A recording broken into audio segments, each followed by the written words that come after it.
पिताजी मेरे कहा करते थे कि राजनीति में कभी मत जाना। कई कड़े शब्द मेरे को बोले कि नहीं नहीं तू गलत रास्ते पे जा रहा है, पर मैंने उनको मना कर दिया था कि मेरी विचारधारा कांग्रेस पार्टी की और हमेशा मैं आदर्श मानता हूँ मेरे कांग्रेस के नेताओं।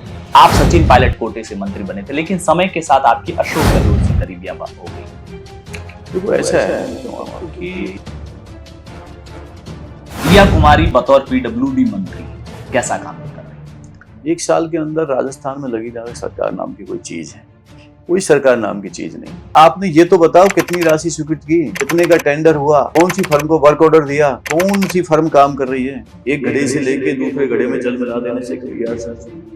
लेकिन दिया कुमारी जी तो कह रही हैं कि मैंने तो सड़कों की लिस्ट इतनी दे दी कि मुझे विधानसभा के अंदर पन्ने पलटते पलटते मैं थक गई, इतनी लिस्ट खत्म ही नहीं हो। योजना किसने बनाई? उनकी एक्स ही बीना जी बहुत कद्दावर नेता है, उनका कद बहुत ऊंचा है, तो उनको तो मुझे हिसाब से उनके जो मन में पीड़ा है, या तो उनको ये दर्द है कि मंत्रालय कोई अच्छा मंत्रालय नहीं मिला, जो उनका एक स्पीच जो वायरल हो रहा है। उन्होंने फोन टेपिंग का मसला उठाया। फोन टेपिंग आपकी सरकार के समय मसला उठा था। फोन टेपिंग होती है, पर किरोड़लाल जी कह रहे हैं तो कोई ना कोई बात में दम हो। राजनीतिक रूप से नरेश मीणा के साथ क्या ये ज्यादती हो रही? क्योंकि आपके कांग्रेस के कई नेता प्रहलाद गुंजल से लेकर प्रताप सिंह खाचरियावास से लेकर के नरेश मीणा प्रकरण में लगातार एक्टिव है और जहां भी आंदोलन करने प्रदर्शन हो रहे वहां पर। तो ऐसा है कि भजन लाल शर्मा सरकार का 1 साल का कार्यकाल पूरा हो गया, 1.25 साल के लगभग का समय हो चुका है। इस सरकार को 10 में से कितने नंबर दें? सरकार के विधायकों पर मंत्रियों पर कोई जवाब नहीं। एक विशेष शाखा के लोग प्रत्येक मंत्रालय में बैठा दिए गए। ये विशेष कौन सी शाखा? जो भी चीज है आरएसएस के लोग। हाँ, आरएसएस पर निशाना साध। नमस्कार, पॉलिटिकल पंचायत देख रहे हैं आप, आपके साथ मैं हूं हिंगलाज दान। पॉलिटिकल पंचायत की स्पेशल सीरीज जिसमें हम राजस्थान की अलग अलग राजनीतिक शख्सियतों से आपको रूबरू करवाते हैं, आपसे जुड़े हुए या आपके जहन में उनसे जुड़े हुए जो जानने के लिए सवाल होते हैं वो सवाल पूछते हैं। और इसी सिलसिले में आज हमारे साथ धौलपुर करौली से सांसद भजन लाल जाटव जी, आपका बहुत बहुत स्वागत है। नमस्कार। भजन लाल जाटव की पहचान एक ऐसे नेता के रूप में है जो बेहद सामान्य बैकग्राउंड से आए, जिनके राजनीतिक रूप से जिस कद तक, जिस ओहदे तक वो पहुंचे, उसका किसी को आम व्यक्ति को अनुमान नहीं था। लेकिन एक सामान्य परिवार से निकले हुए व्यक्ति राजनीतिक जीवन में एंट्री करते हैं और फिर राजस्थान में पीडब्ल्यूडी जैसे अहम मंत्रालय भी संभालते हैं। ये एक सामान्य परिवार से पीडब्ल्यूडी मंत्री रहने और अब उसके बाद में सांसद बना करके आपको संसद भी भेजा गया है। ये यात्रा आपकी कैसी रही?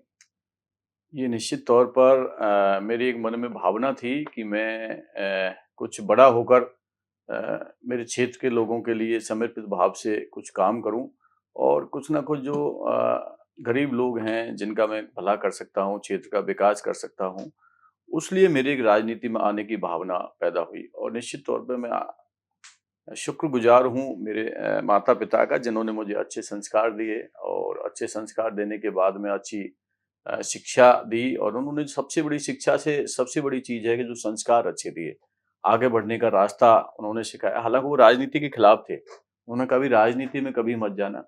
बाकी मम्मी पापा राजनीति के हाँ, खिलाफ फादर पिताजी मेरे कहा करते थे कि राजनीति में कभी मत जाना। हाँ। और आप अपना धंधा करो और कोई काम करो, पर राजनीति में कभी मत जाना। बिजनेस कर लो लेकिन पॉलिटिक्स में मत जाना। पर मैंने उनको मुझे ध्यान है, शायद 95-96 की बात है, तो मैंने उनसे फिर बात करी। उन्होंने फिर भी कई कड़े शब्द मेरे को बोले कि नहीं नहीं तू गलत रास्ते पे जा रहा है, इधर नहीं जाना चाहिए, ये आप लोगों को अभी और आगे बढ़ने के लिए व्यापार को मतलब बढ़ाना चाहिए।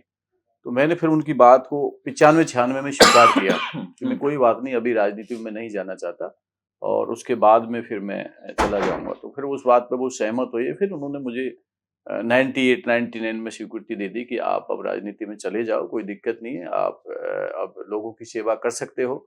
और उन्होंने हमेशा मेरे को एक ही चीज कही कि जिस तरीका से लाइफ में मैंने अपने उनके गांव में एक थोड़ा सा जो होते हैं पंच पटेल, उनमें गिनती हुआ करती थी और लोग उनकी सब लोग उनके गांव में बात को मानते थे। बहुत ही आदर्श विचारधारा के थे और हमेशा आध्यात्मिक रहते, डेली पूजा पाठ करना, ये सब चीज उनकी नियमित प्रक्रिया थी। तो उनसे हमें जो संस्कार मिले और उनकी बात को स्वीकार करते, जो भी हूं मैं आज, निश्चित तौर पर मेरे माँ बापों का बड़ा उसमें बहुत बड़ा योगदान है। आपको नहीं लगता है कि हमारे राजस्थान जैसे प्रदेश में अब आप मैं जब आपकी बात सुन रहा था, आपके पिता लंबे समय तक इस बात पे अड़े रहे कि पॉलिटिक्स में मत जाना। हाँ, जबकि लोकतंत्र में राजनीति ही जनता की सेवा का सबसे बड़ा माध्यम होता है, क्योंकि लोकतंत्र में नियम कायदे संसद और विधानसभाओं से तय होते हैं और वहां पहुंचकर ही व्यक्ति जन कल्याण का सबसे बड़ा काम कर सकता है। लेकिन बावजूद इसके आपको लगता है पॉलिटिक्स की ऐसी इमेज अभी क्यों है आम जनमानस के जहन में? एक्चुअली उन्होंने 2 चीज़ें बताई कि एक तो आप पॉलिटिक्स में जाने के बाद अपने परिवार को समय नहीं दे पाओगे। नंबर 1 तो उन्होंने ये बात कही। दूसरी चीज़ उन्होंने कही कि यदि पॉलिटिक्स में जाना है तो बिल्कुल ईमानदारी निष्ठापूर्वक लोगों की सेवा करनी है। किसी तरह का किसी के साथ गलत नहीं करना है। कोई व्यक्ति आपके साथ गलत कर रहा है तो आप उस व्यक्ति के साथ में गलत मत करना। वो जब तक उस गलत व्यक्ति को जो आपके बारे में गलत सोच रहा है, गलत भावना सोच रहा है, उसको जब तक ये एहसास ना हो जाए कि ये व्यक्ति मैं इसके साथ गलत कर रहा हूँ पर ये व्यक्ति मेरे साथ गलत नहीं कर रहा और उसको ये एहसास होना चाहिए। तो इसलिए वो उनको ये भावना थी जब उन्होंने मैंने 98 में मैंने पहले कहा कि 98 में वो मान गए थे और 98 में मैं सक्रिय राजनीति में शुरुआत मैंने कर दी थी। आपके पिताजी पंच पटेल थे, तो जाहिर सी बात है पंच पटेलों पर सामाजिक जिम्मेदारियां ज्यादा होती है। तो राजनीतिक जीवन में आपको आगे बढ़ते हुए कभी ऐसा महसूस हुआ कि यार कहीं कोई ऐसा काम ना हो जाए कि वो जो पिताजी की वो वाली छवि है जो एक समाज के बीच में धमक वाली, उसको कहीं धक्का पहुंच जाए? नहीं, मैं बताऊँ आपको 2000 के अंदर 98 में मैंने जब आया तो उन्होंने कहा कोई बात नहीं आप जा सकते हो। लोगों ने उनसे कहा कि आपका बेटा अच्छा है, लोगों ने उनको कहा कि ये बहुत अच्छा व्यक्ति है और ये बहुत आगे तक जाएगा और आपका नाम भी रोशन करेगा। और उसी का नतीजा है कि मैं आज यहाँ तक पहुँचा और मैं सक्रिय 98 में मैं सक्रिय पॉलिटिक्स में आ गया था। 98 से मैंने अपना विधानसभा का टिकट माँगना और ये सब चीज़ें शुरुआत कर दी थी मैंने और कांग्रेस पार्टी से ही मैंने अपनी विचारधारा अपनाई थी। और लोग भी पार्टी के आए थे पर मैंने उनको मना कर दिया था कि मेरी विचारधारा कांग्रेस पार्टी की है और हमेशा मैं आदर्श मानता हूँ मेरे कांग्रेस के नेताओं को। 1998 में आपने टिकट मांगना शुरू किया, यस 1998 का यस मिला यस। नहीं था टिकट। नहीं नहीं वो मतलब फिर आपकी परिवार की पहली पॉलिटिकल एंट्री कहाँ से होती है? पहली पॉलिटिकल एंट्री 2000 में हुई जब जिला परिषद की सीट वार्ड नंबर 10 हमारे यहाँ वैर विधानसभा में रिजर्व हुई। तो मैंने अपने छोटा जो भाई है उसको वहां से मैंने क्या इलेक्शन नाम है? लड़वाया। अतर सिंह है, अतर सिंह जाटव नाम है। उनको वहां से मैंने इलेक्शन लड़वाया और मेरी एक्चुअली राजस्थान में 2 बच्चे या 3 बच्चे बाद वो मतलब सीमा है कि आप चुनाव नहीं लड़ सकते और मैंने फिर वहां से शुरुआत करी। फिर उसके बाद में वो कांग्रेस के टिकट पे ही चुनाव लड़ा और जिले में सबसे ज्यादा वोटों से जीते। तकरीबन मुझे ध्यान है कि 4000 से प्लस वोटों से उन्होंने कांग्रेस पार्टी से चुनाव जीता और एक्स एमएलए थे हमारे यहाँ से मुझे भावना जी वो वहां से पराजित हुए थे। तो इतना प्यार और आशीर्वाद लोगों ने दिया। जिला प्रमुख की शुरुआत करी, किसी तरह से उस चीज में हम लोग सफल नहीं हो पाए। सारी कैंडिडेट्स वहाँ के जो जिला परिषद सदस्य थे वो चाहते थे कि ये अतर सिंह यहाँ पर जिला प्रमुख भरतपुर बने पर किसी तरह राजनीति में आप सब जानते हैं क्या होता है। हमारी राजनीति की पहली सीढ़ी थी, हम नर्सरी क्लास में थे, हमें एबीसीडी पता भी नहीं था कि राजनीति में होता कैसे है। उसके बाद हमारे साथ ऐसा कुछ हुआ, राजनीति के कारण हमें वहाँ नुकसान उठाना पड़ा और फॉर्म भरने के बाद हमसे मतलब अब बहुत सारी चीजें मैं खुलासा नहीं करना पाऊंगा, पार्टी के अंदर की चीजें, और वो हमको फॉर्म विड्रॉ करना पड़ा। अच्छा, जिला प्रमुख का फॉर्म भरने के फॉर्म बावजूद भरने के बाद फॉर्म रिजेक्ट, विड्रॉ नहीं, फॉर्म रिजेक्ट हुआ। सिंबल अच्छा। किसी और व्यक्ति को दे दिया और फॉर्म हमसे भरवा लिया। ओके ओके, पहले आपको मतलब इशारा हुआ कि आप भी ठीक है, नहीं नहीं वो सारी राय मशवरा है तो आप बिल्कुल सदस्य हमारे साथ ही थे। वो मतलब हमारे साथ ही थे और वो पूरा समर्थन देना चाहते थे कि भाई ये व्यक्ति बने, छवि अच्छी है, नया है और परिवार बैकग्राउंड अच्छा है। तो उस चक्कर में फिर बाद में चलता रहा। फिर थोड़ी सी उस जगह पे हल्की सी घृणा आई कि पिताजी वाली बात याद है कि राजनीति में कभी राजनीति गंदी चीज है, हाँ, तो अब नहीं जाना चाहिए। तो उसके बाद फिर लोगों ने कहा कि नहीं नहीं नहीं आप ऐसे हिम्मत नहीं हारनी चाहिए, राजनीति में हौसला बुलंद रखना चाहिए, उतार चढ़ाव जिंदगी के अंदर आते रहते हैं। तो इतने परिपक्व भी नहीं थे, जानते भी नहीं थे, समझते भी नहीं थे और कोई ऐसा नेता हमारे ऊपर कोई था नहीं जिसने क्या नाम है वो राजनीति का एक रास्ता प्रस्तुत करे, परंतु जनता का पूर्ण आशीर्वाद। उसके बाद भी परिवार लोकल बॉडी चुनाव लड़ता रहा। Yes yes yes. उसके बाद 2000 में ही मेरे बड़े भाई साहब सरपंच रहे। उसके बाद में फिर हम लोग टिकट मांगना, हम लोगों ने फिर 2003 में मांगना, फिर 2008 में मांगना। फिर उसके बाद मेरे को धीरे धीरे धीरे राजनीति में इंटरेस्ट बनता हुआ चला गया और बीच में पिताजी की तबीयत थोड़ी सी खराब रही 4-5 साल, तो उस चक्कर में हम लोग थोड़ा व्यस्त रहे। तो बीच में हम लोगों ने 2008 के बाद में हमने थोड़ा-सा पिताजी के लिए ज़्यादा समय दिया परिवार को और समय हाँ, पिताजी के लिए, क्योंकि उनका स्वास्थ्य बड़ा खराब पैरालिसिस हो गया था उनको, तो उनकी चक्कर में हम लोगों ने कम ध्यान दिया, इसलिए हम लोग बाद में फिर हमें राजनीति में मेरे नेताओं ने मुझे टिकट दे दिया और उसके बाद में आप जिस सीट से पहली बार चुनाव लड़े 2014 में, जब बाईपोल में वो सीट खाली हुई, वो सीट कांग्रेस के लिए एक कद्दावर नेता जगन्नाथ पहाड़िया जो सूबे के सीएम रहे, उनकी सीट रही है। 1998 में उनकी पत्नी वहां से शांति पहाड़िया चुनाव जीती। 2003 में खुद जगन्नाथ पहाड़िया चुनाव जीते। 2008 और 2013 में भी उनके परिवार से चुनाव लड़े संजय पहाड़िया, और बाद में ओम प्रकाश पहाड़िया उस परिवार से चुनाव लड़े।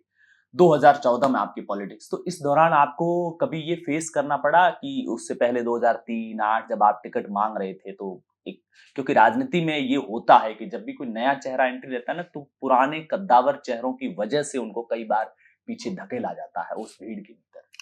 देखो, वो हमेशा होता है राजनीति में, कोई मेरे साथ नहीं, हर एक व्यक्ति के साथ होता ही है, और राजनीति इसी का चीज ना हो रहा है, राजनीति है। और पहाड़िया जी के साथ भी मैंने काम करने का मुझे मौका मिला है, और पहाड़िया जी के मैं नज़दीक भी रहा हूँ। स्वाभाविक है कि पहाड़िया जी ने कहा था कि भाई आप लोग, मेरा लास्ट चुनाव है और उसके बाद मैं चुनाव नहीं लड़ पाऊंगा।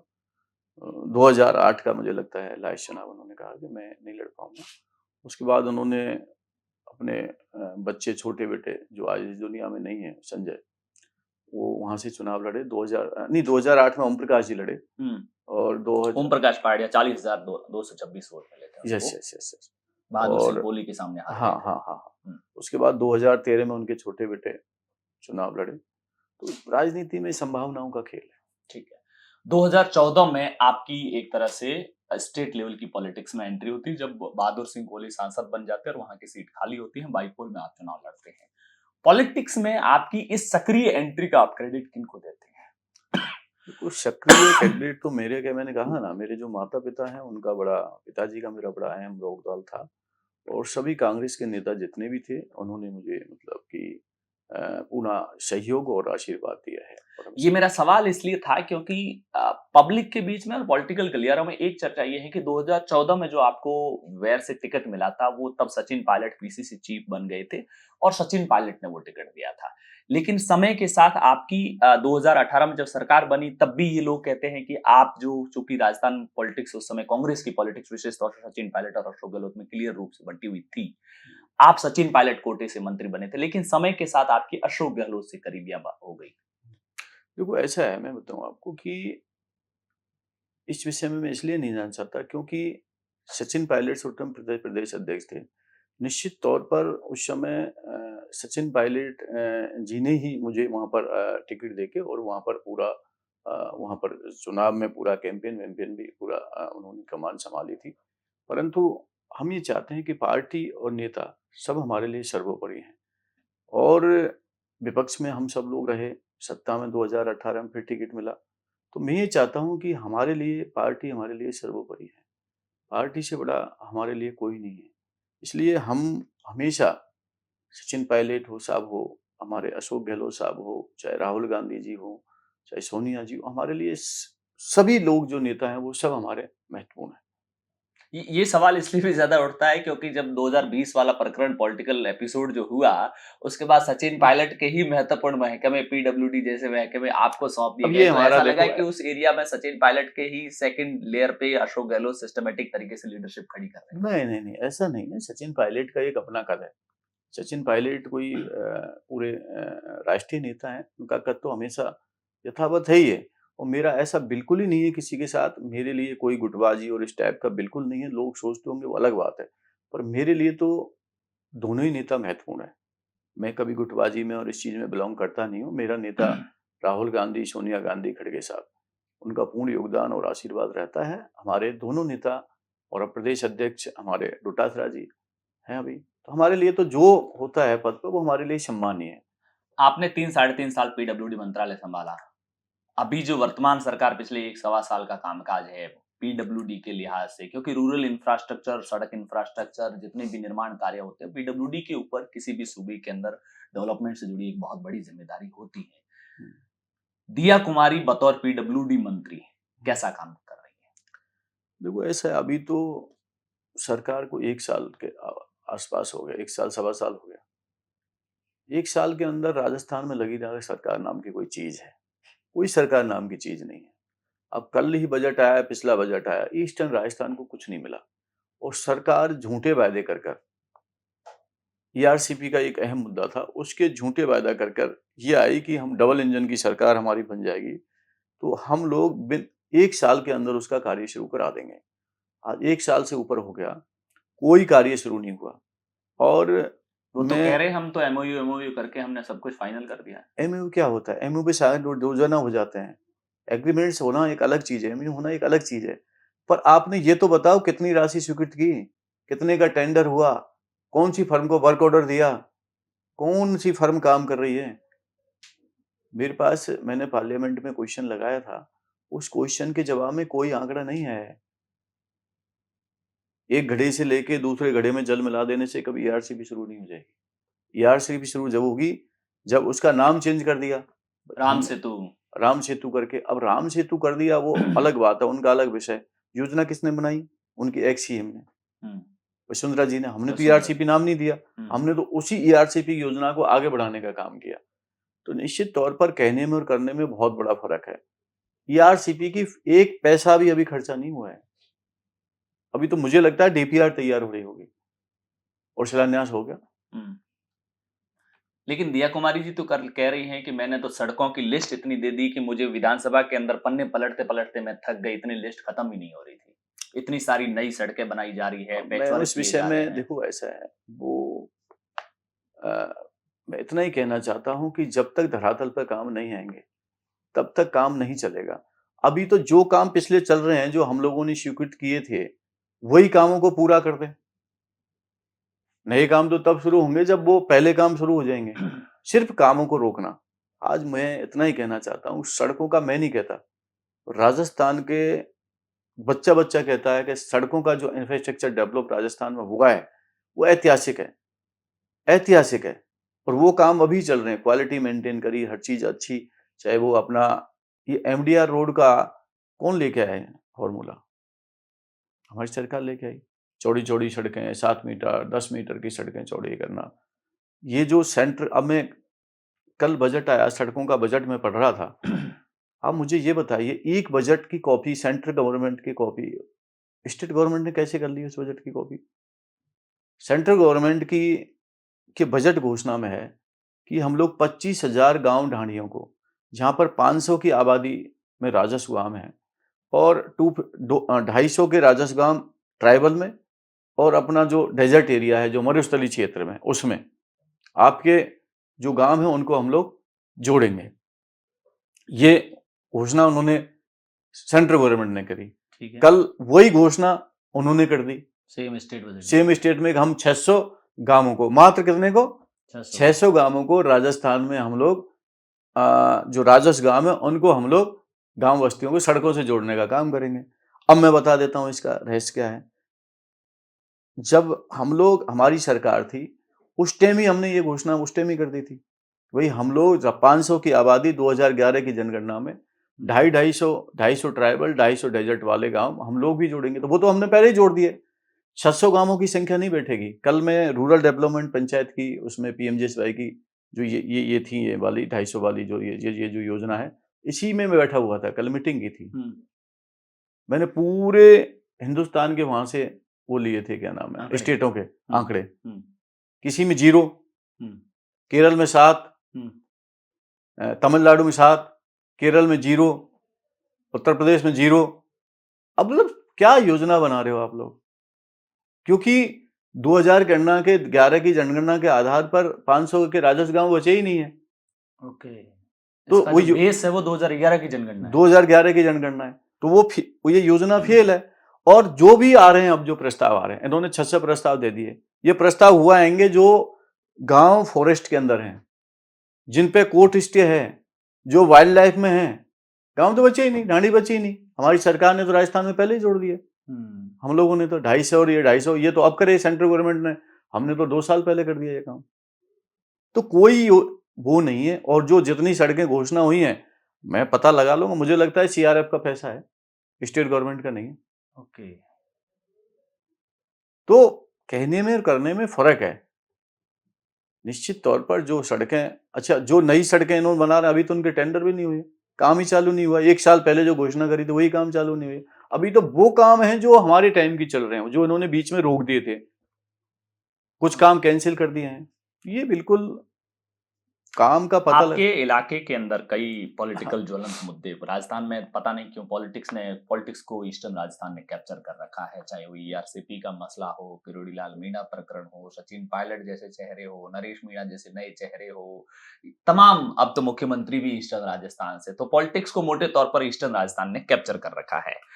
मेरा सवाल ये है कि एक आंदोलन आपके विधानसभा क्षेत्र में भी चल रहा है हाँ, वैर चल के रहा अंदर, है अवैध माइनिंग के खिलाफ, आप भी गए थे वहां पर, क्या मसला है और उसको एक्चुअली। उसको अंतिम लोगों को राहत दिलाने के लिए, क्योंकि लंबा टाइम हो गया है उनको धरने पर बैठे हुए भी। बिल्कुल, मैं यही कहना चाहता हूँ कि वहाँ पर एक माइंस है, माइंस पर वहाँ के स्थानीय लोग उसका विरोध कर रहे हैं और विरोध करना भी उनका जायज़ है, क्योंकि मैंने तस्वीरें देखी थी, जिन घरों की जो तस्वीरें आई है, दरारें पड़ी हुई, बहुत डरावनी बहुत तस्वीरें डरावनी हैं। तस्वीर, स्कूल में दरार हैं, वहाँ पर जो वहाँ का जो चारागाह भूमि है वो नष्ट कर दी, वहाँ पर अतिक्रमण हो गया। कभी भी चारागाह भूमियों के रास्ता नहीं बन सकता, चारागाह भूमियों के अपना अतिक्रमण नहीं कर सकते और वहाँ की जो चारागाह भूमि है उसके अंदर माइंस हो रही है। माइंस जो खुद की माइंस है उसके अंदर तो हो ही नहीं रही और सबसे बड़ा दुखद ये होती है कि प्रशासन आँखों पे पट्टी बाँध के बैठा हुआ है। सबसे बड़ी बात क्या है कि उस चारागाह भूमि का सीमा ज्ञान भी प्रशासन ने कराया। वहाँ का जो वहाँ पर जो उस सीमा की खुदाई भी की, काम की जो, वो भी प्रशासन ने की और अब प्रशासन उस बात को सुन नहीं रहा। पता नहीं क्या हो गया, ऐसा जादू प्रशासन के ऊपर कि क्या अब उस, लगता है, क्या वजह हो सकती है, असल वजह जो पर्दे के पीछे की राजनीतिक वजह आपको लग रही है? मुझे जो लगता है सब लोग मिले हुए हैं। नहीं तो ऐसा कोई नहीं, जो व्यक्ति आज 57-58 दिन हो गए, नहीं ज़्यादा ही 2 महीने से ऊपर हो गए, लोग आंदोलन पे बैठे हैं, उनकी बात सुननी चाहिए और जो वो कह रहे हैं उस बात को कम से कम आप मतलब फिज़िकली जाके तो देखो तो सही, हो सकता है वो गलत हो, पर फिज़िकल तो जाओ ना वहाँ पर, कोई जा ही नहीं रहा। तो निश्चित तौर पर कोई सुनने को तैयार नहीं है और तमाम योजनाएँ हमारी जो राजस्थान में चलती थी, आज मुख्यमंत्री चिरंजीवी योजना 25 लाख रुपए तक का इलाज, आप लोग देखिए, क्या हाल हो पड़ा है, हम्म। बंद कर दिए, लोग परेशान हो रहे हैं। एक आपके वैर के आंदोलन में एक पूर्व विधायक का नाम भी आ रहा है कि उनके, आप भी गए थे वहां पर धरने प्रदर्शन किए, नाम मैं भूल पा रहा हूँ, हुँ। ये कोई पूर्व विधायक है, उनकी माइंड से कोई कनेक्शन है? माइंस किसी की भी हो, अब हमें माइंस से तो उससे तो कोई लेना-देना नहीं है, किसकी माइंस है, जो किसकी माइंस नहीं है। एरिया हो उसमें माइनिंग हो, वो ताकि, माइनिंग करे, हमें कोई हाँ इतराज़ नहीं, हाँ। पर माइंस से बाहर जो आदमी काम कर रहा है, ओवरलोडिंग, हम्म। ओवरलोडिंग ट्रकों को आप देखेंगे जाके, जो उसके अंदर जो क्रेशर के अंदर जिनको हम लोग गिट्टियाँ देसी भाषा में बोलते हैं, वो रोड पे फैली हुई मिलती हैं और उनसे क्या होता है, मोटे-मोटे जो स्टोन्स होते हैं, वो गिर जाते हैं, तो जो बाइक सवार होते हैं, जो बाइक चलाते हैं, उनकी टायरों पे फिसल जाते हैं, आए दिन मौतें होती हैं, हम्म। एक्सीडेंट होते हैं, कई बार तो अवैध जब जब माइनिंग आपके इस एरिया में बहुत बड़ा मसला है। पिछली सरकार जब राजस्थान में कांग्रेस की स्टेट गवर्नमेंट थी, तब बीजेपी की सांसद थी भरतपुर से, वो लगातार खुले में रात में निकल जाते थे इंस्पेक्शन पर, और तो कुल मिलाकर के सत्ता में जब कोई होता है तो दूसरे वाला नहीं, नहीं, एक्टिव हो नहीं, जाता है, लेकिन वो एरिया ये नहीं है। हाँ, वो जाती थी सीकरी पहाड़ी साइड, ओके, वो वहाँ जाती थी। इस मेरी वाली इस विधानसभा के अंदर कभी क्या नाम है, वो पहले कभी नहीं हुई कभी अवैध। कभी नहीं गई और हम चाहते हैं कि हम ये नहीं चाहते कोई माइंस कौन कर रहा है, ये तो गवर्नमेंट की पॉलिसी है, उसमें हम कुछ कर नहीं सकते। परंतु जहाँ गलत हो रहा है उसको गलत और सही को सही, हमेशा पर्यावरण को बचाने के लिए और सेंट्रल गवर्नमेंट की स्कीम भी है, एक पेड़ ना माँ के नाम, और वहाँ पेड़ ही नष्ट हो रहे हैं। प्राकृतिक जो चीज़ें हैं वो भी नष्ट हो रही हैं। पेड़ों की तो खैर कहानी ही और है। हाड़ौती में पेड़ काटे जा रहे हैं, 2.5 लाख के लगभग 1,19,000 पेड़ वहां पर काटे जा रहे हैं, 250 प्रकार के प्रजाति के। पश्चिमी राजस्थान में सोलर प्लांट के नाम पर किस तरीके से पेड़ कट रहे हैं, वो तो उन लोगों का दर्द असल होगा जो वहां पर रह रहे हैं। बहरहाल, आपकी पॉलिटिक्स भरतपुर और वैर से जुड़ी हुई रही। इस बार आपने चुनाव धौलपुर करौली से जाकर लड़ने का क्या इरादा रहा? मेरा ये था कि भई हमारे यहाँ से मैं चाहता था कि हमारी कांग्रेस पार्टी की राजस्थान में ज़्यादा से ज़्यादा सीट आएँ। हम्म। ये हमारी प्लानिंग थी और ये प्लानिंग का गेम है। हम्म। वहाँ के लोग भी चाहते थे कि मैं यहाँ से चुनाव लड़ूँ। हम्म। सबसे बड़ी बात ये थी कि यहाँ हमारे पास प्रत्याशी, हमारी जो कठुमर से जो विधानसभा की चुनाव लड़ी हैं, जो अभी संजना जाटव, वो यहाँ से लड़ी। अब वहाँ पर मुझे चुनाव लड़ना था। मैं चाहता था कि भई वहाँ से चुनाव लड़के हम एक के साथ 2 सीटें क्यों नहीं आ जाएँ? मैं यहाँ से लड़ता, हम्म, तो फिर वहाँ भी व्यक्ति एक चाहे जरूरत तो थी। ज़रूरत थी वहाँ पर। हम्म, तो वहाँ पर मैं जिला प्रभारी मंत्री रहा और मेरे विधानसभा से लगी हुई सीमाएँ, ओके, मेरा वैर विधानसभा जहाँ से मैं विधायक रहा हूँ, वहाँ से करौली शुरू हो जाती है। करो शुरू। लास्ट बॉर्डर पे बिल्कुल। वो है। तो निश्चित तौर पर लोग तो वही हैं, सब लोग हमारे। हम्म, और वहाँ पर हमारा घर परिवार की तरह है, सब लोग मिलने-जुलने वाले हैं। प्रभारी मंत्री रहा, सड़कों का बहुत बड़ा काम हुआ, सरकार की योजनाएँ बहुत अच्छी थी हम्म, और लोगों ने उस चीज़ को स्वीकार किया। जहाँ भी जाता था, अरे अभी कौन है? हम्म, बोलिए वो है कि सड़कों वाला मंत्री है क्या? अब इस हम्म, नाम से लोग, महिलाएँ जो कह रही थी या पुरुष जो बुजुर्ग थे, जिन्होंने मुझे कभी परिचित नहीं हो पाए, पॉलिटिकल लोग तो जानते हैं जो हाँ, जो हैं, पर जो गाँव में रहने वाला व्यक्ति है कि साहब ये कौन है? अरे ये वही है जो तुम्हारी गाँव की सड़क बनी है, ये वो सड़कों वाला मंत्री है। हम्म, इस टाइप से वहाँ के विकास को देखते हुए, राजस्थान के विकास को देखते हुए और निश्चित तौर पर वहाँ के लोगों ने, लेकिन वैर की आपकी सक्रियता खत्म तो नहीं हुई है, अगला चुनाव वापस वैर से ही लड़ने की तैयारी है क्या? ये मेरा फैसला नहीं होता, व्यक्तिगत फैसला कभी मैंने अपने जीवन में नहीं लिया, ये पार्टी का फैसला है और मेरे नेताओं का फैसला है। मेरा फैसला कुछ है ही नहीं। हम्म, मेरे हाथ में क्या है? पार्टी जहाँ से कहेगी वहाँ से लड़ूँगा। पार्टी ने कहा आपको वहाँ से चुनाव लड़ना है, मैंने कहा ठीक है वहाँ से चुनाव लड़ेंगे। हम्म, और निश्चित मैं मेरे शीर्ष नेतृत्व का मैं आभार प्रकट करना चाहूँगा कि हम्म, मेरे ऊपर जो उन्होंने बहुत बड़ा विश्वास जताया कि आप लोग वहाँ से चुनाव लड़िए। और फटाफट मैं वहाँ से चुनाव लड़ा, तैयार हुआ और मैंने वहाँ से चुनाव लड़ा और वो सक्रिय सब लोग मेरे चुनाव में आए भी। 98,800-900 वोटों से आप हाँ, चुनाव बिल्कुल, बिल्कुल, जीते बिल्कुल। वहां। 1 लाख के आस-पास हम लोग वहाँ से चुनाव जीते और सबसे बड़ी बात है चाहे जहाँ टोडा भीम हो, करौली से हम लोग जीते, बसअड़ी से हम लोग जीते और जहाँ हमारी बाड़ी में ज़मानत ज़ब्त हो गई थी कांग्रेस प्रत्याशी की हमारे की, वहाँ पर हम लोग मात्र 4 साढ़े 4 5 हज़ार के ऐसा कुछ है आंकड़ा, उससे मात्र हम लोग कम रहे। हम्म, निश्चित तौर पर जनता का हमारा पूर्ण आशीर्वाद, सहयोग, सब लोगों की भावना, हमारे तमाम जो विधायक थे, हम्म, उन सब लोगों का पूर्ण सहयोग और कांग्रेस के जो हमारे नेता थे, उन सब लोगों ने पूर्ण मुझे हाँ, सहयोग। धौलपुर में तो शायद नॉन कांग्रेसी एमएलए ही है सारे। सर धौलपुर के अंदर हाँ, सब नॉन कांग्रेसी हैं। विधानसभा चुनाव में ज्यादा सपोर्ट नहीं मिला था, लेकिन लोकसभा में आपने कमबैक किया।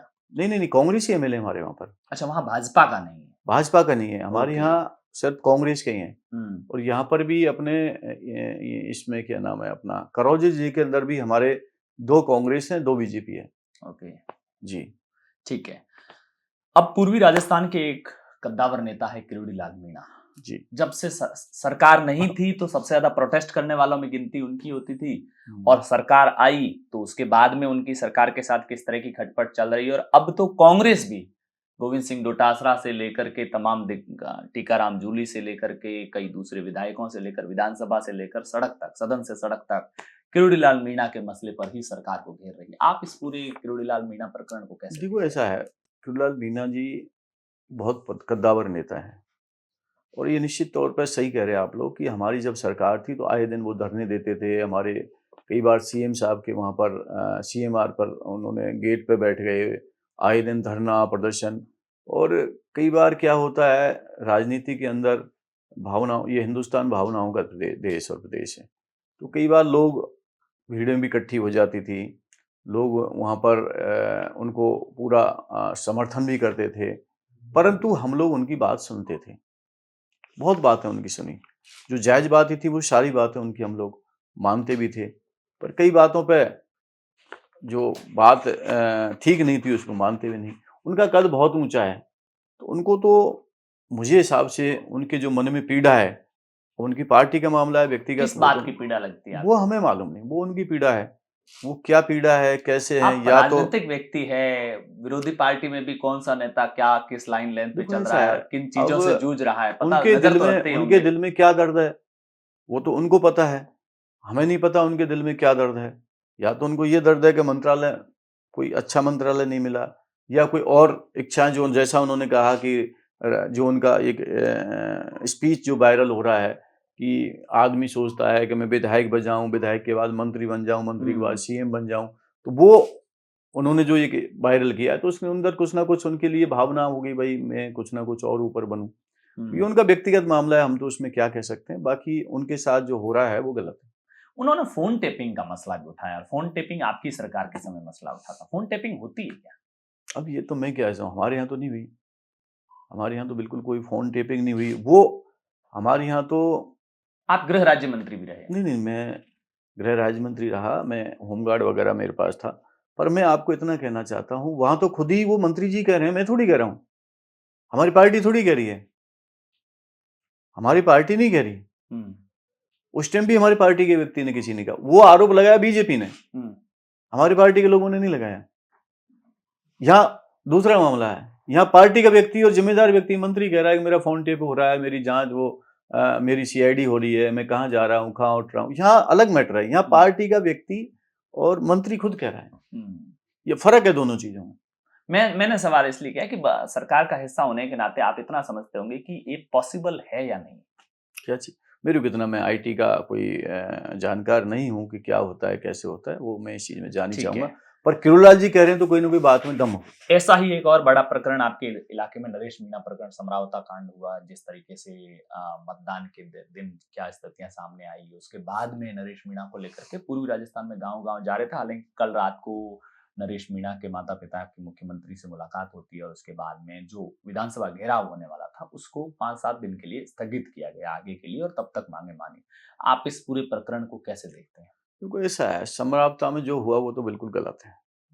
क्योंकि कोई भी चीज है, यदि आप लोग, कोई व्यक्ति की कोई नाराजगी है, सब कुछ है, तो उनको बैठ बैठ के बात सुननी चाहिए, क्या है कैसे है। और फिर रात में महिलाओं को मारना, पीटना, गांव के लोगों के साथ अत्याचार करना, उनके घरों को जला देना, उनके व्हीकल्स को नष्ट कर देना, और उसके बाद में सरकार, वहाँ के जिम्मेदार व्यक्ति किरोड़लाल जी और कई नेता वहाँ जाते हैं और ये वायदा करके आते हैं कि आपको हम लोग मुआवजा देंगे, ये करेंगे, वो करेंगे, और उसके बाद आज तक कोई न्याय नहीं मिला। तो ये बिल्कुल गलत है, लोगों के साथ अन्याय नहीं होना चाहिए। 60-70 ऐसे बच्चे भी हैं, युवा है, जो सरकारी नौकरियों की तैयारी कर रहे हैं, उन पर भी मुकदमे लगे हुए हैं। और देखो, वो तो क्या है, मैंने कोई एफआईआर पढ़ी नहीं है, पर इतना है कि गांव के लोगों के साथ गलत है। राजनीतिक रूप से नरेश मीणा के साथ क्या ये ज्यादती हो रही है? क्योंकि आपके कांग्रेस के कई नेता, प्रहलाद गुंजल से लेकर प्रताप सिंह खाजरियावाद से लेकर के नरेश मीणा प्रकरण में लगातार एक्टिव है और जहां भी आंदोलन, धरने, प्रदर्शन हो रहे हैं वहां मौजूदगी दिखा रहे हैं। तो मैं तो इतना कहना चाहता हूँ आप लोगों से कि क्या हुआ, कैसे हुआ, अब वो मामला कोर्ट में पहुंच गया, परंतु गांव वालों के साथ जो हुआ है बिल्कुल गलत हुआ है, अन्यायपूर्ण हुआ है। ऐसा कभी अमानवीय घटना नहीं होनी चाहिए। उस टाइम परिस्थिति क्या बनी, नरेश जी क्योंकि हम तो वहाँ थे नहीं, नरेश मीणा जी के साथ क्या हुआ, कैसे हुआ, उस विषय में तो मैं जानना नहीं चाहूँगा। परंतु मैं इतना कहना चाहता हूँ कि गाँव वालों के साथ जो हुआ गलत हुआ। अब तक सरकार कोर्ट में जो अपना स्टैंड ले रही है वो ऐसे दिखा रही है कि नरेश मीणा समाज के लिए एक खतरा है। किस समाज के लिए खतरा है? समाज के लिए खतरा है, उसे जमानत नहीं मिलनी चाहिए। वो समाज के लिए क्या खतरा है? कोर्ट में सरकार क्या कहती है, क्या नहीं कहती है, वो सरकार के हिसाब से कोर्ट फैसला थोड़ी करेगा। कोर्ट को तो जो सत्य होगी सत्य कहेगा, गलत है गलत कहेगा। चलिए, एक आखिरी सवाल। भजनलाल शर्मा सरकार का 1 साल का कार्यकाल पूरा हो गया, 1.25 साल के लगभग का समय हो चुका है। आप इस 1 साल के कार्यकाल को कैसे देख रहे हैं और इस सरकार को 10 में से कितने नंबर दे रहे हैं? मैं तो इतना कहना चाहता हूँ कि राजस्थान की गवर्नमेंट, मुख्यमंत्री मेरे होम डिस्ट्रिक्ट से हैं, मैं उनका पूरा सम्मान करता हूँ, परंतु मैं इतना कहना चाहता हूँ कि सरकार के विधायकों पर और मंत्रियों पर कोई लगाम नहीं। जिस जगह करप्शन बहुत बड़ा है, बहुत बड़ा करप्शन बड़ा है। सेकंड लाइन, जो सरकार की योजनाएं बंद की हैं वो बिल्कुल गलत है। सरकार के मुख्यमंत्री चिरंजीवी योजना बंद, और सबसे बड़ी बात है अभी तक वृद्ध पेंशन है नहीं मिल रही है, विधवा पेंशन जो हमारी है वो नहीं मिल रही, दिव्यांग पेंशन है 3-3, 4-4, 5-5 महीना लेट हो रही है, SC, ST और OBC के छात्रों की छात्रवृत्ति नहीं मिल रही है 1 साल से, 1.5 साल हो गया, क्यों नहीं मिल रही भाई छात्रवृत्ति? सेंटर में गवर्नमेंट इनकी, स्टेट में गवर्नमेंट की, अब तो डबल इंजन है, फटाफट दौड़ना चाहिए, एक आगे एक पीछे, फटाफट खींचो, पर पेंशन नहीं मिल पा रही है। आपके इंदिरा रसोई ठप, जो हमारे SMS में IPD टावर बन रहा था, उसकी जो इमारत, बहुमंजिली इमारत बनी थी, उसकी मंजिल की संख्याओं को कम कर दिया।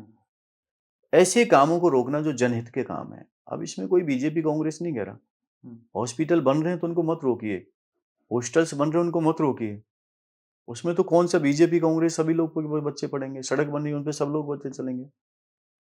तो मैं ये चाहता हूं कि सरकार भाई भाई लूट सकती है, वो अलग मैटर है, परंतु धरातल पर कोई काम नहीं हो रहा, कोई काम नहीं हो रहा है।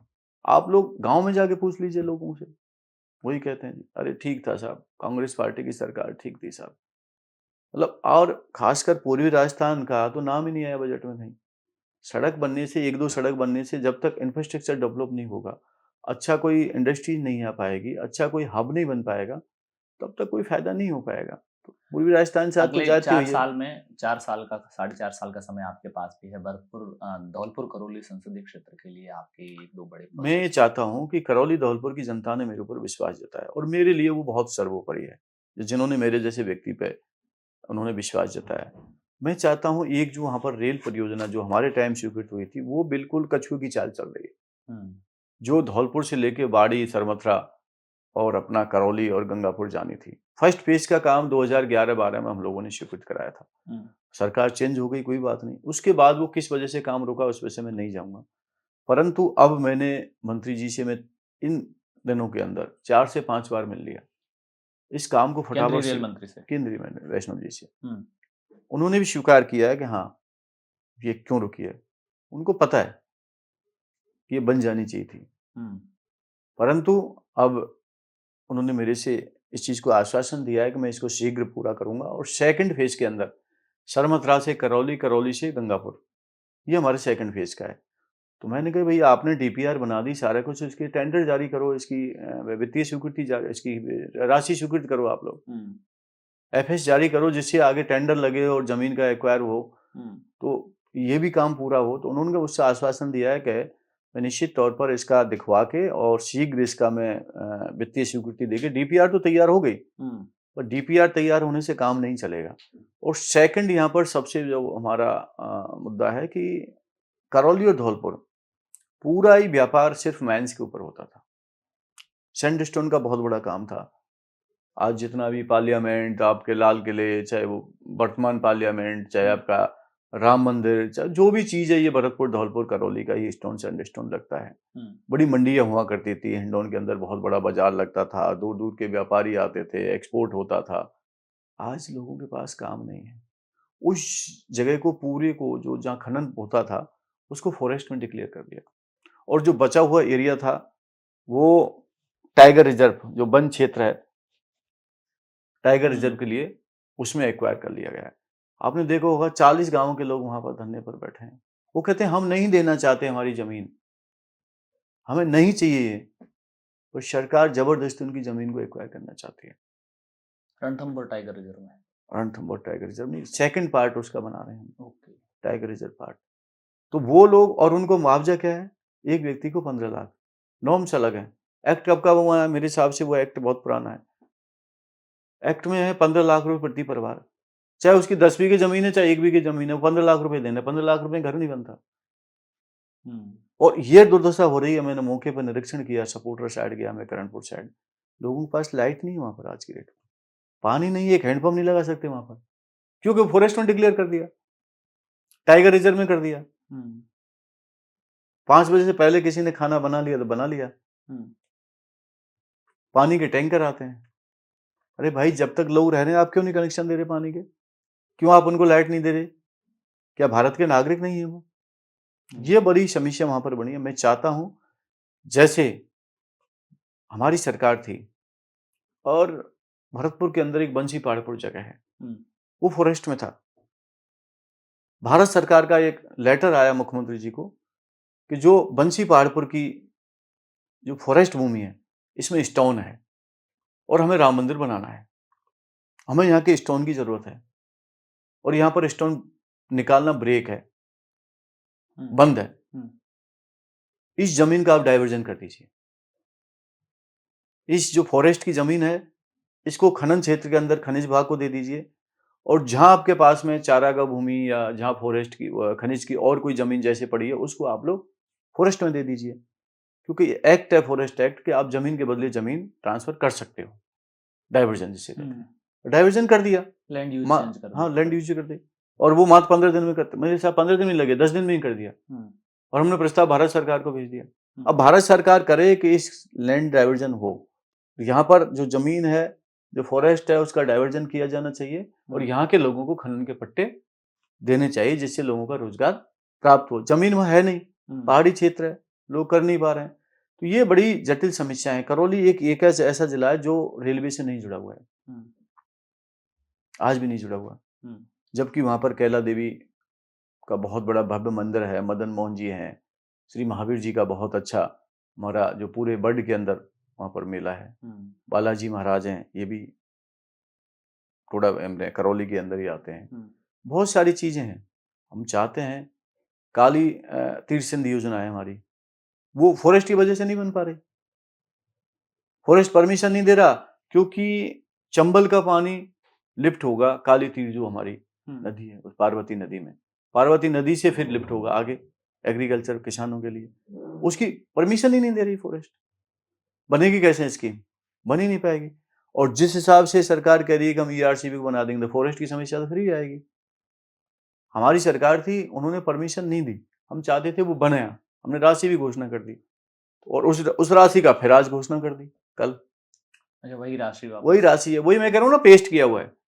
तो वो कई चीजें ऐसी हैं कि बहुत ही सरकार जिस तरीका से काम, कंट्रोल ही नहीं है ना, अधिकारी हैं उनकी चल रही है, मंत्री कहते हैं हमारी चलती ही नहीं है, पुलिस साहब वहां से डेली हमारे पास पर्ची आती है, ये काम करना है, हम वही करते हैं, इसके अलावा हमारी चलती ही नहीं है। एक विशेष शाखा के लोग प्रत्येक मंत्रालय में बैठा दिए गए। ये विशिष्ट कौन सी शाखा? जो भी चीज है, आरएसएस के लोग। आरएसएस पर निशाना साध रहे हैं कि आरएसएस के लोगों को सब जगह बिठा दिया। हाँ, वो उनकी मॉनिटरिंग कर रहे हैं, मंत्रियों की चलती नहीं है। चलिए, बहुत बहुत धन्यवाद, आपने काफी समय दिया। भजन लाल जी ने कोशिश की है कि सभी सवालों का आराम से, खुले मन से, जितना उनके पास में जवाब बन पाया, ज्यादातर सवालों के जवाब रोकने की कोशिश तो कम ही सवालों की नहीं, मैं कभी रोकता नहीं हूँ सवाल और जवाब, उत्तर में देता हूँ। और दूसरी चीज मैं इतना कहना चाहता हूँ, राजस्थान के हित के अंदर सरकार को जागना चाहिए। गरीबों पर अत्याचार हो रहे हैं, महिलाओं पर अत्याचार हो रहे हैं, लोगों की जमीनों पर कब्जे हो रहे हैं।